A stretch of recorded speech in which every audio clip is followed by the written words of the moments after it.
ITR किन किन को फाइल करनी चाहिए, इस चीज के बारे में अक्सर लोगों को डाउट रहता है। हम अक्सर इस चीज के बारे में बात करते रहते हैं कि किन किन लोगों को आईटीआर फाइल करना जरूरी है। इस वीडियो में स्पेसिफिकली हम इस चीज के बारे में चर्चा करने वाले हैं कि वो कौन लोग हैं जिनको आईटीआर फाइल करना जरूरी नहीं है। हालांकि यहाँ पर हमारी रिकमेंडेशन यही रहेगी, आपको आईटीआर निश्चित रूप से फाइल करनी चाहिए।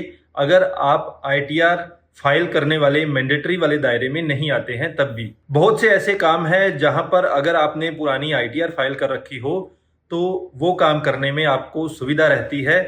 जैसे कि सपोज आपको कोई लोन लेना है, वहां पर आपसे पिछले 2 या 3 सालों की आईटीआर मांगी जाती है। आपको अगर कोई टर्म इंश्योरेंस लेना है, वहां पर भी आपको आईटीआर देनी होती है। आपको कोई क्रेडिट कार्ड एप्लीकेशन देनी है तो आपका क्रेडिट कार्ड इजीली अप्रूव हो जाता है अगर आप वहां पर ITR as a income proof देते हैं। किसी फॉरेन कंट्री को विजिट करने वाले हैं और वीजा अप्लाई करने वाले हैं, वहां पर भी आपसे आईटीआर की कॉपी मांगी जाएगी। और किसी वजह से अगर आपका टीडीएस कट गया है, आपकी कोई इंटरेस्ट इनकम थी और उस पर बैंक ने आपका टीडीएस काट लिया है, तो उस टीडीएस का रिफंड अगर आपको लेना है तो उस केस में भी आपको आईटीआर फाइल करनी ही होगी, तभी आप उसका रिफंड ले सकते हैं। अब इनकम टैक्स डिपार्टमेंट ने एक बेसिक सा क्राइटेरिया बना रखा है कि इस इनकम से ऊपर अगर आपकी इनकम है तो उस केस में आपको आईटीआर फाइल करनी होगी। यहां पर आपकी जो इनकम देखी जाती है वो देखी जाती है ग्रॉस इनकम। ग्रॉस इनकम किस तरह से देखी जाती है? सपोज आपकी इनकम है 5 लाख रुपए और आप डिडक्शन और एग्जम्पशन क्लेम करने के बाद नेट इनकम पर पहुंच जाते हैं 2.5 लाख या 3 लाख रुपए तक। तो इस केस में आपकी ये 2.5 लाख और 3 लाख वाली जो इनकम है ये नहीं देखी जाएगी। आपकी जो टोटल इनकम है 5 लाख वो आपकी देखी जाएगी।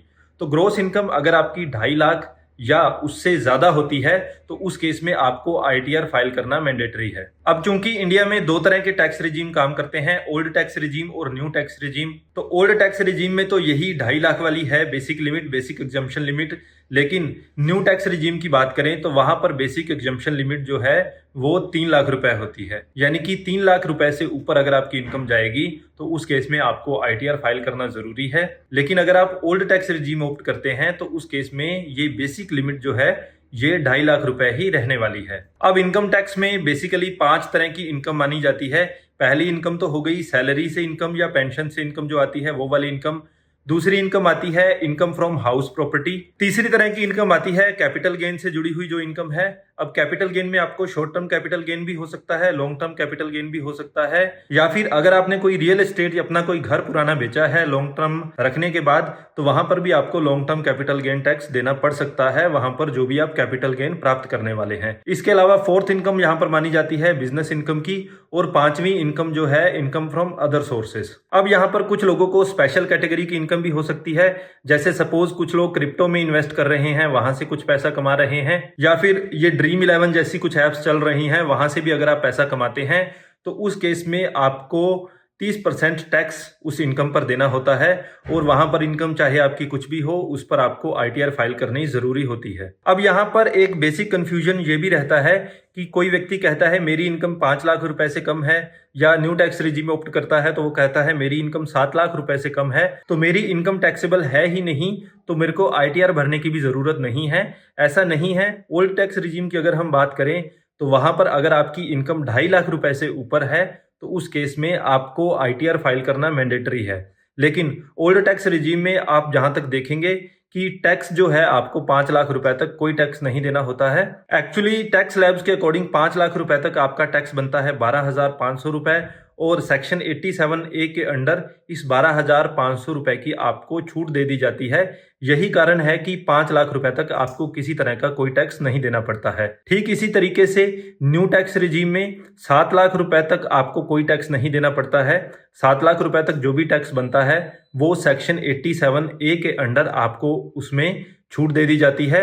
लेकिन यहां पर बेसिक एग्जम्पशन लिमिट जो है वो 3 लाख ही रहती है, यानी कि 3 लाख रुपए से इनकम होते ही आपको आईटीआर तो फाइल करनी ही है। लेकिन स्पेशल सिचुएशन ये है कि आपको 7 लाख रुपए तक कोई टैक्स नहीं देना है। अब स्पेशल केस में सीनियर सिटीजन्स की बात कर लेते हैं। सीनियर सिटीजन्स को इनकम टैक्स एक्ट में डिफाइन किया गया है।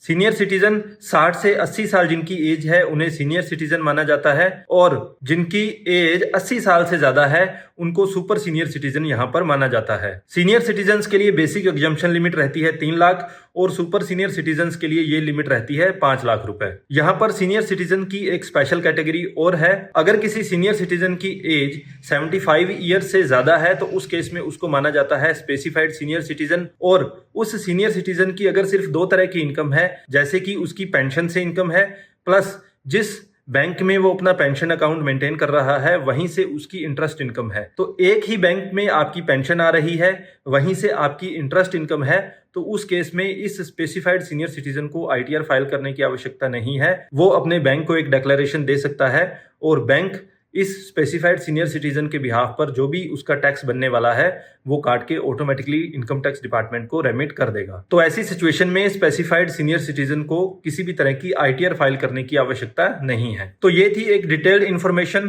कि किन किन लोगों को आईटीआर फाइल करने की आवश्यकता नहीं है।